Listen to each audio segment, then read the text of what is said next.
My name is Bobby Dutta. Eduardo Juarez and I are the co-chairs of SDAC. To kick off our event, we have Mr. Levi Hull, Assistant Deputy Director, Office of Civil Rights, Department of Healthcare Services. Mr. Hull started state services as an EEO investigator and a trainer with Caltrans. In 2016, he moved to CDPH and took a position as a deputy chief of the Office of Compliance Civil Rights Unit, where he was responsible for managing the EEO and Workplace Violence programs. In 2019, he moved to DHCS and currently serves as an Assistant Deputy Director of the Office of Civil Rights and manages the EEO Civil Rights and Reasonable Accommodation program. So, Levi, welcome to SDAC, and sir, the floor is yours. Hey, thanks, Bobby. I appreciate that opening. Very nice. Like Bobby said, currently I'm the Assistant Deputy Director of the Department of Healthcare Services here at the Office of Civil Rights. I'm basically responsible for the Reasonable Accommodations program, Civil Rights, and EEO programs here at DHCS. Very fortunate to be here today. I've had the pleasure to work with Bobby at the CDPH DAC and as well meet Eduardo when I first got over here at DHCS. So very, very, very happy to be here today. And so really the goal today is I'm kind of doing a little 30-minute, 40-minute disability awareness training, really with the two key components being the telework RA portion, because I know that's kind of a hot topic right now. So I'll kind of go over what we're doing internally. But please note the guidance that did come out from CalHR. It could be different from every agency. It basically said, create your own departmental policies and procedures. So that's kind of what we did. So it could be totally different if your office is shut down, if you're essential, non-essential worker. So just have that peace in mind as well. And then, like I said, with the goal of the training, hopefully add some good value, kind of let you know what we're doing here internally with some of the hot ticket items, the chairs, the sit stands, the equipments, things of that nature, as well as some disability awareness components. But I think we're in a pretty good spot now, disability-wise, as far as our outlook and our future. So kind of going to touch on that a little bit as well. So without further ado, I will get my PowerPoint up here and get that screen shared with you. Okay, and we are up. Okay, I guess Barry, the first thing to say, and I kind of just want to touch base on this, is that this is not a general policy for the whole department. This is very specific to qualified applicants, people with RAs. So just kind of keep that in mind as we're going through. That's kind of why I just want to throw this authority page up real quick. And basically the main authority is going to be the Rehabilitation Act of 1973, where we must provide reasonable accommodations to qualified applicants or employees. So that kind of, leads right into my next slide, which probably is the meat and potatoes of this, and what everyone's interested in is what is DHCS doing for these RAs? We're in a new environment, we're in new times. But with that, the RA laws don't change, right? We got to solve a little bit differently now, but the RA laws don't change. So right off the cuff, all the portable stuff, ergonomic mice, ergonomic keyboards, desktop printers, monitors, phones, anything that's portable and that you can get out of the office without, hurting yourself, we're letting our employees with RAs take those home. Just take them home, right? And then I guess the next important point is chairs, right? So what are we doing with chairs? And what we found to be the most efficient and effective way to handle those is at the supervisory level. And at very first, just to self-accommodate. So if your supervisor lets you take your chair home, take it home. We're not going to step in there. But there are some instances, say, for example, where the supervisor won't let you take home a chair. Maybe because it's really, really heavy and there's some liability with that heavy equipment, right? They don't want you to drop it on your foot. They don't want it coming out of the back of your car on the highway. Maybe, something gets, jiggled around, you get home, it collapses on your dog. We don't want any of that kind of stuff to happen, right? So there's some liability. So if the supervisor does say no on the chair, we just have them come down the RA lane, and then we will handle that like a typical RA. And kind of in that second bullet, any employees that had RAs in the workplace are getting those same RAs at home. We try to solve for those as well as far by going through our RA process. I'll give you a quick example. Actually, I'll wait till I give you that example on the sit stand. So the sit stands are a little bit more nuanced, right? Because they're very heavy. Sometimes they could be 300 plus pounds. We don't want our employees just carrying those out, hurting their back, scraping up the car, things of that nature. So For the large equipment, we're just asking them to come down the RA lane. We'll get that set up at your house. We have a vendor come out to sign off on that to make sure it is good to go at your house, things of that nature. So just to rehash, portable equipment, take it home. Chairs, work with your supervisor. Most likely you're going to be able to take those home. If not, come down the RA lane. We'll get you settled. And then the large equipment, we're just asking to come down the RA lane because of the liability. We don't want anyone getting hurt taking that large equipment home. Yes, Bobby. Could you slow down, slide a bit? I got a chat message saying they're having just tiny bit. Absolutely. Thank you so much. Sure. So yes, that large equipment, just because of the liability, we're just asking our employees to come down the RA lane to make sure we can get that safe in their home. So that's kind of what we're doing on those three topics.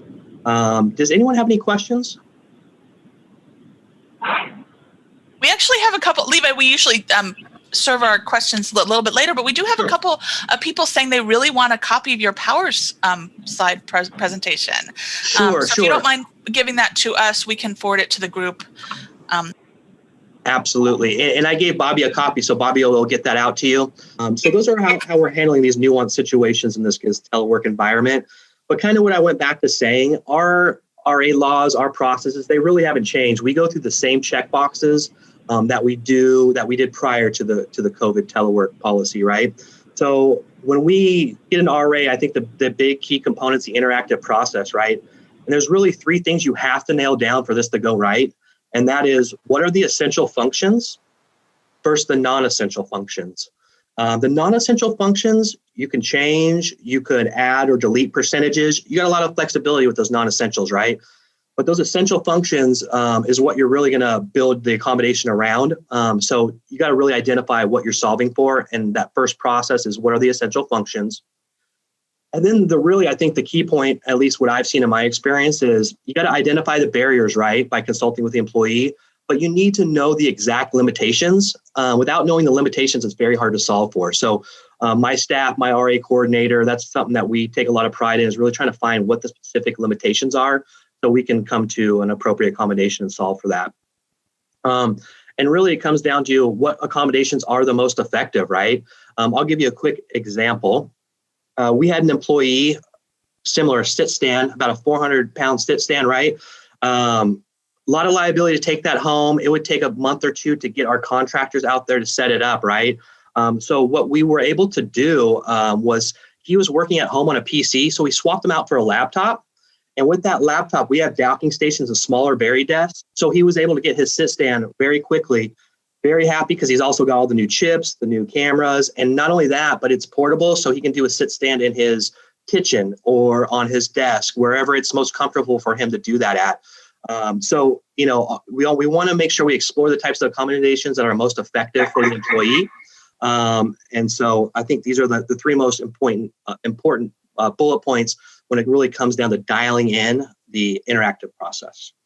And I will slow down a little bit too. I do get talking a little fast. And I guess a key thing that I see that could hang up this interactive process is it really goes both ways, right? So the employee really has to engage as well. If maybe the first option, the accommodation, they don't agree with, or we don't want them to shut down. We want them to keep engaging, keep working with management so we can find those solutions that are mutual beneficial to both parties. So it is a two-way road. So I just kind of want to throw that out there as well.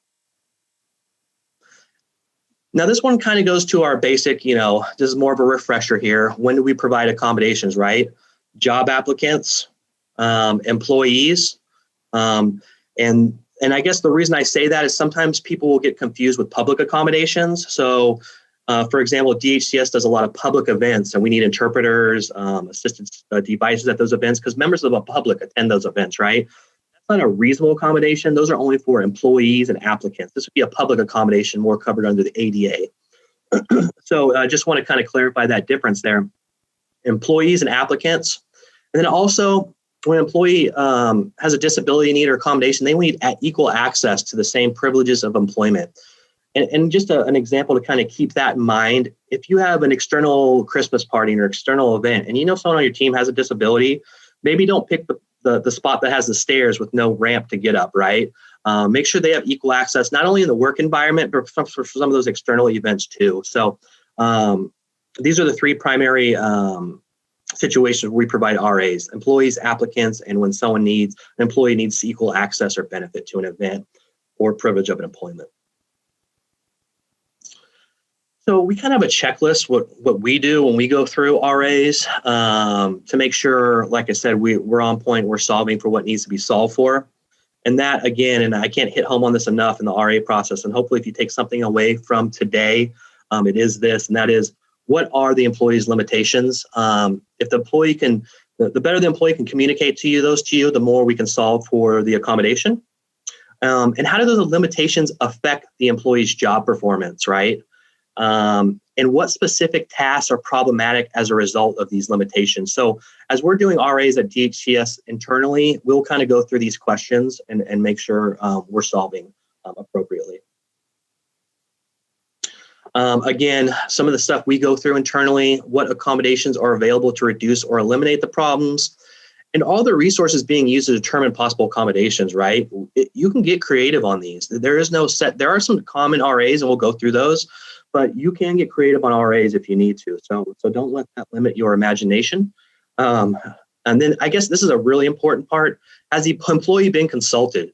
Because they're going to have an idea of what accommodations work for them, and they're going to have really good ideas. So it's really important that you kind of consult with the employee, because they're going to kind of lead you to, what works for them, and you can kind of go off that. So it's really important. And like I said, it's a two-way road, really engaging with the employee and figuring out, because they may have some great ideas how they've been accommodated in the past that worked, right? And then this is another important factor. Once accommodations are in place, would it be useful to meet with the employee to see how it's going, right? Because sometimes the employee will want something, the supervisor will want something, and you'll meet halfway in the middle, and the employee is like, I don't know if this is going to work. So what we like to do is we like to put a month, case by case, right? So we like to put a month by month, week by week, but we like to check back in to see if that accommodation is working. Because if it's not, we need to revisit it. So I think that's a very, very important piece, is revisiting those accommodations, especially when you get the interactive process where you get the management and employees meeting halfway to make sure those accommodations are working out. And then this is kind of go to our common types of RAs, what we see the most in-house, right? And I think these still hold strong for this telework COVID-19 era we're in, and I'll hit on a couple of these specifically. But modifying work schedules, right? We got to be flexible in the work schedules, granting breaks. Again, you can get creative. Maybe take, 4 or 5 minute breaks instead of, 2 15-minute breaks. I don't think my math worked out on that, but you guys understand what I'm saying. And providing leave, right? There's leave, FMLA, EFMLA, NDI, SDI. That's also a type of accommodation that could be looked at. And then also altering how or when job duties are performed. So, if someone has some type of medical condition that may require them to get up at certain times, you're going to have to alter their job duties just to make sure they're properly accommodated. And then again, we talked about this earlier, but that's removing and or substituting marginal functions, right? Essential functions, they have to stay in place. We've got to solve for those. But the marginal functions, you can change percentages. You can swap out with other duty statements. You can get flexible on those type if that's what is, what's encumbering the employee. Again, I think this is the big one right here, right? Providing assistive technology. With this era we're in, I think it's real key to make sure we're on the cutting edge of technology, whether that's, getting the right reader, getting the person set up, whether, it's an ergonomic or tech evaluation to make sure they're properly set up in their homes so they can use all their equipment properly. So providing assistive technology is pretty big. And then reconfiguring workspaces, right? We touched on it earlier, but we want to make sure, your home space could be totally different than your office space as far as, maybe you want that sit stand that's 4 feet, but your office space is 2 feet. So maybe we have to get you a sit stand that's 2 feet wide, it's case by case, right? But really reconfiguring those workspaces so you're comfortable at home. I've seen employees on their couch, with their knees up on the coffee table. I've seen employees in bed working. Whatever is comfortable and makes you the most productive at home, you can kind of self-regulate that. Again, providing in materials in alternate formats, Braille, large print. Sometimes, if someone's hard of hearing, you may want to record the meeting so they can play it back later and hear those recordings if maybe they missed something in those large meetings. And then another thing we've seen and we like to utilize is the job coach. Maybe help them set up to-do lists or get more organized. Job coaches have been pretty beneficial too, as far as common type of RA. So those are the common types of RAs. But one thing I do want to hit on, and I think kind of gets missed a lot, is invisible disabilities, right? Also referred to as hidden disabilities. It's kind of an umbrella term, and it captures a whole spectrum of challenges that are primary neurological in nature. Invisible disabilities or hidden disabilities are defined as disabilities that are not immediately apparent.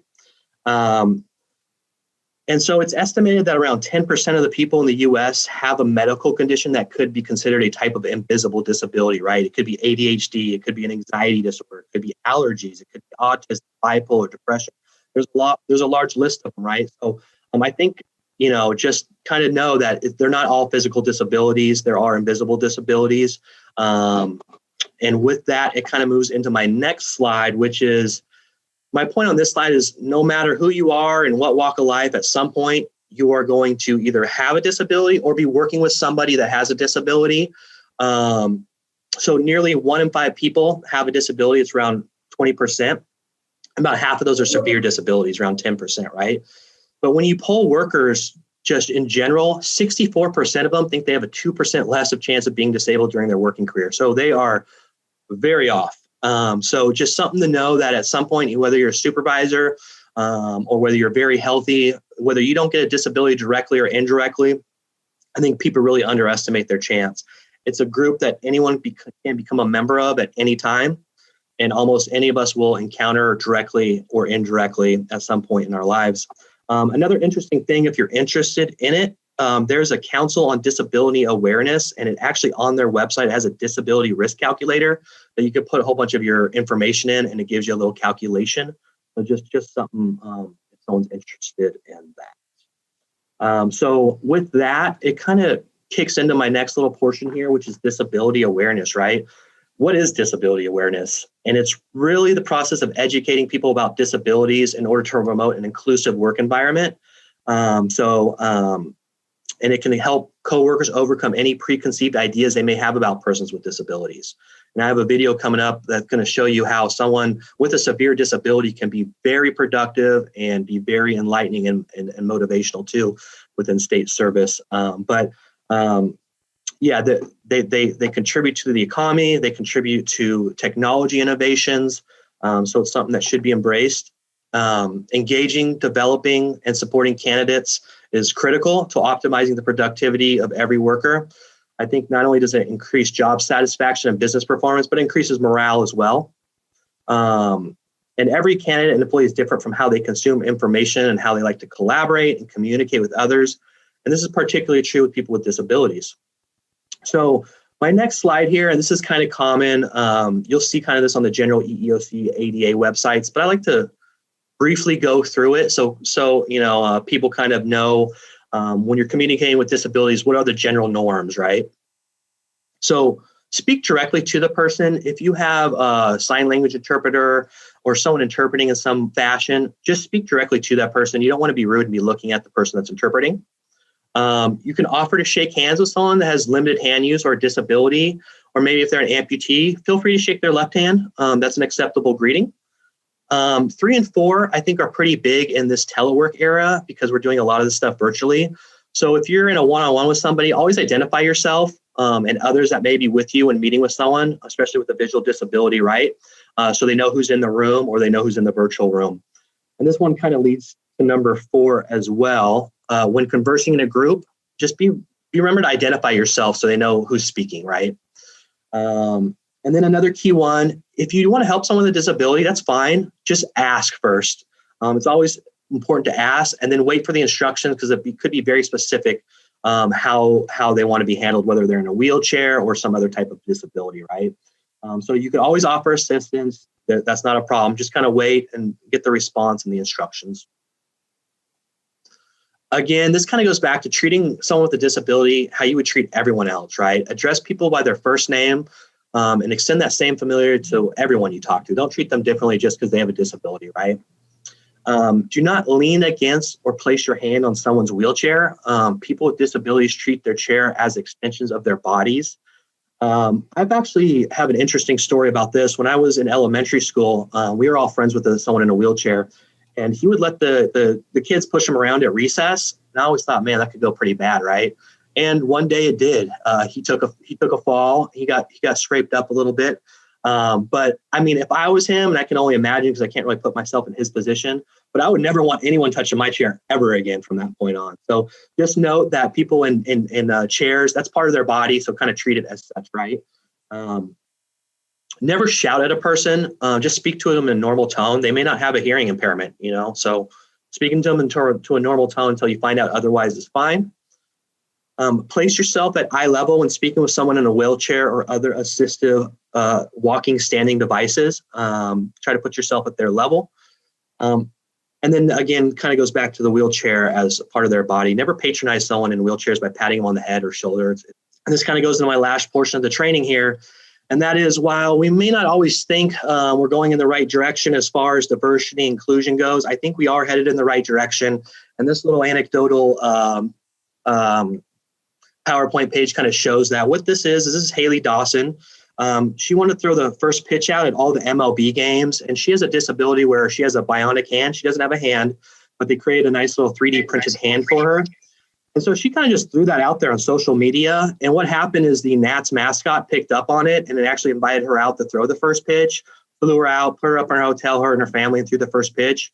Then after that happened, her dream was to throw a first pitch out at every game. So pretty much all the organizations started contacting her and flying her out to throw the first pitch. So I thought it was a super cool story. And it kind of shows that we are kind of trending in the right direction. This is a weird little screenshot here. What this screenshot is, it's a settings from Call of Duty video game. And what it shows is the accessibility settings are getting much better. So when I was young, I always kind of knew I was colorblind. Oranges or yellows kind of look orange to me. It wasn't that much off. But when I actually played one of these video games, I actually started messing around with the accessibility settings just to take a look. And I did kind of find the colorblind settings much better for me as far as, things popping out on the screen and me being able to see the screen. So this kind of just goes hand in hand. I think we are heading in the right direction. And maybe small baby steps, but I do think we are heading in the right direction. I think we have a bright future. And then I'm going to pivot on you here. And just a few things I want to talk about just before I got off is just some general things. This doesn't have to do with RAs, but I will kind of tie in RAs here of what we're doing just to keep our employees safe in the workspace. And I think a lot of departments are doing this. But what we're doing internally is we're providing face coverings, sanitizers, gloves to all our programs. So those are available to all our employees when they come in or when they're here. And then we want to ensure physical distancing in the workspace. So we're doing our best to do that. And when it comes to RAs, there's some employees that need to still come to the office, like the mailroom, right? So if, for example, if someone in the mailroom had an RA, we would try to solve for that, maybe coming in at a time when no one's here, or making sure when they did come in, people were at least, 3 cubicles away from them, plenty room away from them so they can do their work without having to worry about anything. So we want to keep our proper spacing. And then also we give these resources to our employees on our intranet page as well. And this is kind of what I'm talking about. If not all employees are able to telework fully from home. So if they have to come in, and they do have an underlying condition, we want to work with them in our RA lane to make sure they're safe when they come into work. We're going to self-screen to make sure when they come in, there's no temperature or anything like that. And we want you guys to self-regulate as well, right? You don't want to come in sick. And then again, we're masking in all our common areas as well. So if any of you want any of the resources that I've had here today, I get a lot of them from the Job Accommodation Network, as well as the ODEP, the Office of Disability Employment Policy, that puts on the NDEAM. They're both great resources if you're looking for some resources for accommodations.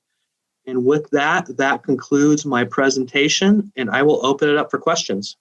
Levi, we have a lot of people that you sparked some great discussion in our comments. Sure. The first thing I want to let you know is people definitively would like a copy of your presentation and would like the link to the video that you showed. If you could provide those to Bobby, then we can forward that. For any of you in the comments that are asking for that information, if you're not currently on our SDAC distribution list, please get your email information to Bobby and Eduardo. And what I'm going to do is I'm going to ask the first question on my list, and then I'm going to ask if anybody wants to speak up about their question so we can have a dialogue. So I'm going to the very first one. Sorry, guys, give me a second. So J.L. Gutierrez asks, can you share what vendors that set up at home for RA equipment? That one I will have to get back to Bobby on, because my RA coordinator kind of handles all the vendors. So he'll definitely know. I just don't know offhand. And I think we have a few different ones, but if you just want to give me your contact information, I can reach back out to you and let you know. And do we have anybody that typed a question in that would like to unmute and ask their question right now? We'll do one or two of those before we get back to the text questions. Yes, I do have a question. Thank you so much for that very powerful, moving presentation. You talked about providing recording for employees with a disability, allowing them to record meetings so they can listen in, especially people who are hard of hearing, stuff like that, which really makes sense to me. But how do you reconcile that with privacy concerns? Because in my office, due to privacy concerns, we're not allowed to record any meeting. So how can you make a case for somebody with a disability? How does that work? Sure. Great question. And you're right. You can't record anybody without their consent. So usually in the situation that I described, it'll be between the employee and manager. They will both consent, like, yeah, you can record this conversation because I know you have a disability. You want to go back, make sure you don't miss anything. But it definitely has to be stated before you can't just record somebody. So you're definitely right. And that would be worked out between the employee and the supervisor. And possibly if it's in a big meeting, we've done this too. So if it's a big meeting, the supervisor will say, hey, we're recording this meeting, just FYI, and kind of like how Bobby did in the beginning. That way we can get a transcript to someone on the back end as well. So it's really case by case, but you're right. You definitely got to let someone know. And there could be certain privacy based on what office you work in where there is no recordings. So that would have to be maybe solved for differently. So yeah, great question. And just real quick, on the DOR's website, someone just mentioned this to me. There is a list of vendors. I don't know which ones we use, but just if you're looking for some vendors, there are a list of certified vendors on the DOR's website that they use too. Levi, I'm going to throw in another one from the comments. Cynthia asks, I have a question about the sit-stand desk. Do we have a vendor take the office staff home, or do we provide them an additional sit-stand desk in their home? We are in the office 1 day a week, so the person she's asking about needs it 2 places. Yeah, got you. And really it's a case-by-case basis, right? And every department's doing it differently. So we may be doing it differently than someone else is doing it. So yeah, that's the departmental guidance from CalHR. It's like kind of solve for your why, right? But I think the question is, how would we accommodate the sit-stand at home? And that we would try to do that the best we could. I would have to know the specific details of her RA. But we definitely, if you have an RA at the workspace, we try to get that same RA at home for you, but really is a case-by-case basis. Do we have anybody else that'd like to unmute and ask a question real quick? Could I ask a question also? I'm not on the email. How do I get Bobby's email? Could I get that? Cynthia, why don't you put that in the chat, and then I will make sure he gets that information. Perfect. Thank you. Okay, and then I'm sorry. Do we have somebody who wants to ask? Yes, I do. This is Shri. I have a question. I have a situation where a person needs an RA. He has a RA at office, but now that we are telecommuting, he's expecting the same thing at his home. But the problem is the RAs, for instance, it requires an ergonomic evaluation of the person and all those kind of items. But how do you, without compromising someone else's health, tell the person go and do an ergonomic evaluation on someone's house? Sure. And really what we've been doing is we've been doing the ergos virtually. We haven't actually been going into people's houses.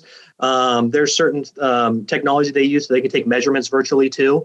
So and I understand probably why they're doing the ergonomic evaluation, because sometimes the office setup is totally different than the home setup. So you want to make sure you accommodate them, so they're comfortable working at home.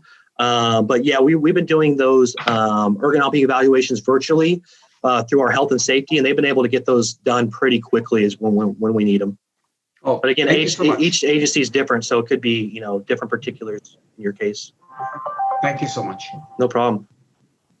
Any I other had questions? one quick question. Sure. Yes. You had mentioned that you received your resources from 2 different places for your presentation. It was the ODEP, and which was the other one? I'm sorry. The Job Accommodation Network, JAN is kind of its short, and JAN's a really good resource. You can pull a lot of good material off there. Oh, I'd appreciate that. Thank you. No problem. Okay, I have a question in the text from Kay Kaplan. I probably got that wrong. It's probably Kay Kaplan. But where can I get more info on Job Coach? The Job Coach, you can reach out to me via email, and I can kind of give you some detail what we do internally. But really, it's going to come down to your. I don't know if you're the RA coordinator for your group, but I can give you some details if you want to reach out to me via email of what they provide, what they do, and when we use them. That's definitely not a problem. But usually the main thing for the Job Coach is more of a strategy to get organized. They may help you go through a daily planner. They may put some certain check marks for the day that, you check those off. So they've been pretty valuable when we use them, so that they have an effective resource for us.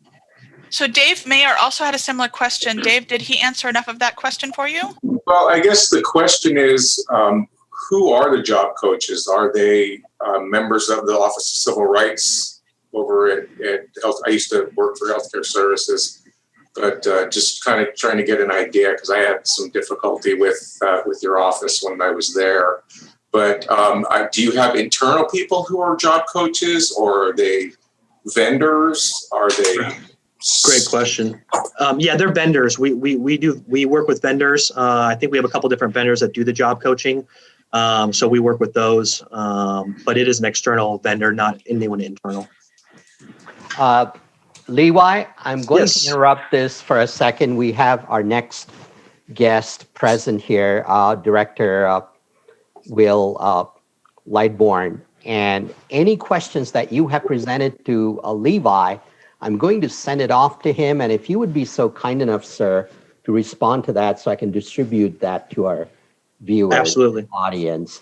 And I really appreciate your presence. This was a terrific presentation. Please come back again because we're not done yet. And I'm sorry to interrupt.